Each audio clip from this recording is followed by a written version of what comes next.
Bonjour. Hello. Hola. Marhaba bikoum. Sur le fil, Le podcast d'actu de l'AFP. des nouvelles choisies pour vous sur notre fil info. Pour cet épisode de Sur le fil, je vous emmène danser à Londres, dans une boîte de nuit. Rien de bien original, vous allez me dire, pourtant salé. Je vous propose de goûter non pas à la fièvre du samedi soir, mais de l'après-midi. Vous arrivez à 14h, vous dansez, vous vous amusez et vous rentrez chez vous vers 21h, frais comme des gardons. Les Days Fever ont été inventés par l'acteur et producteur gallois Johnny Owen avec sa femme, l'actrice Vicky McClure.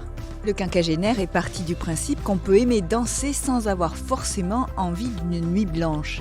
Alors direction un club en plein centre de la capitale britannique avec mes collègues Marie Euclin et Julie Esvan du bureau de l'AFP à Londres. Sur le fil.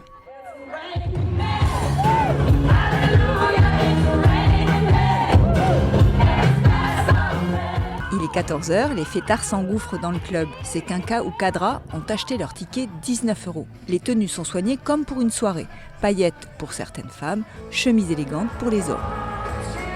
Les clients, il y a de tout, y compris des parents de jeunes enfants pour qui veiller tard est difficilement compatible avec leur vie professionnelle ou familiale.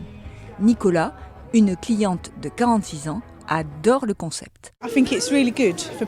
C'est vraiment une bonne chose pour les personnes qui ont une vie très chargée.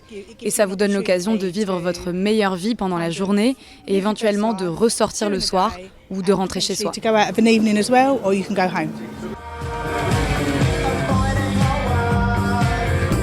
La piste est bondée, tout le monde danse. La foule reprend en chœur les tubes des années 80 et 90. Sur les écrans géants, on projette des clips et des extraits de films comme E.T. ou Footloose. Darren, 58 ans, travaille dans la construction. Cela faisait 35 ans qu'il n'avait pas mis les pieds dans une boîte. En fait, on ne peut plus danser qu'à des fêtes d'anniversaire ou à des mariages, mais là, on peut danser quand on veut, quand on en a envie. L'acteur et producteur Johnny Owen, 52 ans, et sa femme, l'actrice Vicky McClure, sont à l'origine de ces Days Fever. Ils se sont inspirés de leurs expériences de jeunesse. Chaque génération est différente et la nouvelle génération ne sort pas comme nous on sortait. J'aime la manière dont nous sortions. On sortait à 7h du soir, on buvait quelques verres dans un pub, on finissait dans une boîte de nuit, on mangeait peut-être un peu et on rentrait à la maison vers 2 ou 3 heures du matin. J'ai simplement décalé ça plus tôt dans la journée, comme ça les gens sortent à 2h de l'après-midi, finissent à 7 ou 8h, mangent quelque chose et rentrent chez eux. C'est tout ce que j'ai fait, j'ai essayé de recréer un peu plus tôt dans l'après-midi ce dont se souvient ma génération. Les gens ont toujours envie de faire la fête, que vous ayez 40, 50, 60 ou 70 ans. On a toujours l'énergie, l'envie d'y aller. C'est juste que ce genre d'offre n'existe pas. En ce moment, on fait une tournée dans différentes villes et les billets partent en 24 heures. Donc il y a vraiment un goût pour ça.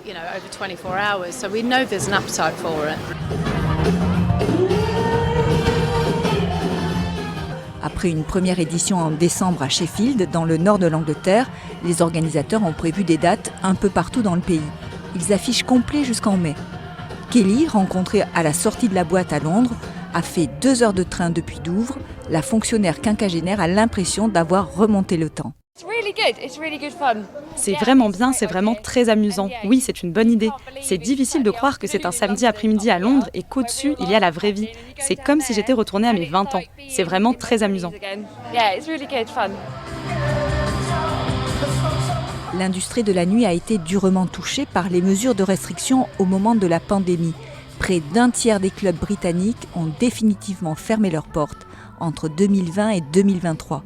Puis l'inflation et le prix de l'énergie ont encore plus fragilisé ce secteur.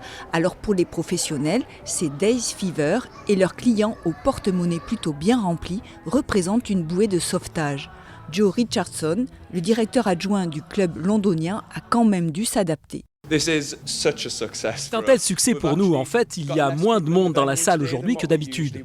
D'habitude, on accueille environ 1800 personnes et aujourd'hui seulement 1400.